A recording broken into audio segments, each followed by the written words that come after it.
The problem when appointing Mattia Binotto as a team principal back in 2009 was that it is effectively the beginning and the end of his Ferrari career. At some point down the line, he would be blamed for the Scuderia's latest glorious failure, and he would pay for it with his job. But with an inevitably so great, Ferrari really should have seen it coming, was what happened when Binotto announced his resignation following a prancing horse's failure to maintain their strong start to 2022 season. But Ferrari are arguably the biggest losers, having allowed one of the great creative technical minds of modern F1 to slip through their grasp. Binotto will not be short of offers to return to the pit lane.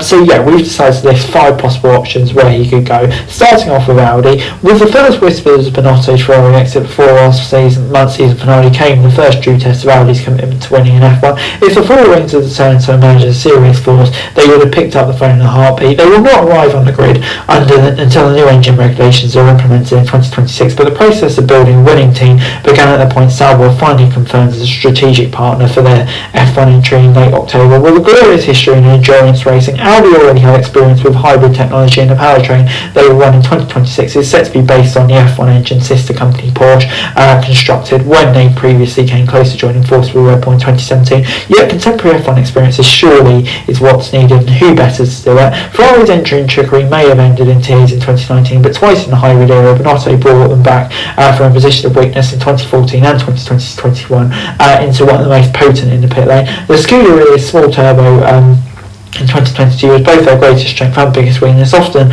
unmatched acceleration out corners, but also the root of their reliability rate. It's high risk, high reward, but Binotto could bring the Himura-based team under ownership of German manufacturer a benefit. It's also worth noting that Binotto's predecessor, Domenico, landed at Audi soon after his resignation as Ferrari boss in 2014, leading into feasibility study of an entry. With current Sauber boss Frederick Vasseur now joining Ferrari, a job swap is perfectly possible, with Sauber still on the hunt for a team principal despite the appointment of Andreas Seidel.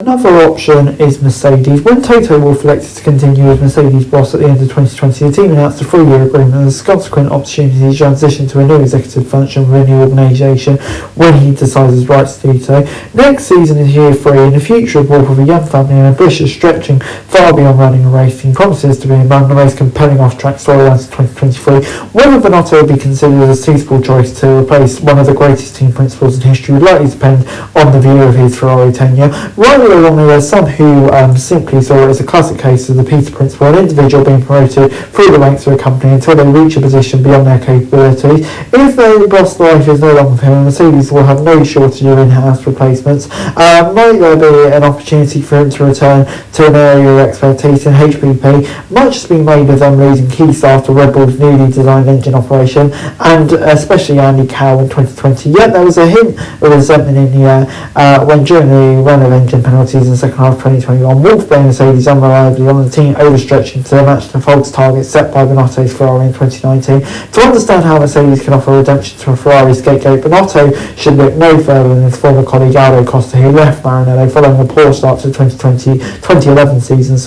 As an engineering director, Costa played instrumental roles in the early year of Mercedes' dominance between 14 and 18. Wolff, though, said he wouldn't consider Mercedes a landing spot for Binotto, as too much poor playing has been broken between them. Another option is Red Bull powertrains. When Ferrari and Red Bull went head-to-head in the early months of 2022, a remarkable image surfaced of Binotto standing in the Barcelona pit lane wearing a Red Bull uniform. It was taken back in 2006 when Red Bull were a mere Ferrari customer team, but there might be the strange sight of Binotto in that colour be more regular going forward. Having hoovered up a lot of talent within the paddock, Red Bull powertrains were essentially established to ensure the team's hard work with Honda did not go to waste following the Japanese manufacturer's withdrawal at the end of 2021. This was expected to transition seemingly into partnership with Porsche, but that collapsed. Many suspect if it was a matter of time before Red Bull and Honda properly reunite, with the first step being kind of the revitalising of the partnership in 2022. But could there be a role? Viewed from Red Bull's perspective, looks to consolidate their position at the top. Hiring someone like Binotto could be a good step and mean someone else can't have him. Someone else like Aston Martin. When Audi were in the process of deciding on the team for 2026, Aston Martin was one of the names thought, but they were thought to be too linked to Mercedes. An Audi powered Aston Martin sounded so wrong to be oxymoronic, but the team revealed an openness for change in April when admitting to actively exploring options in terms of engine display.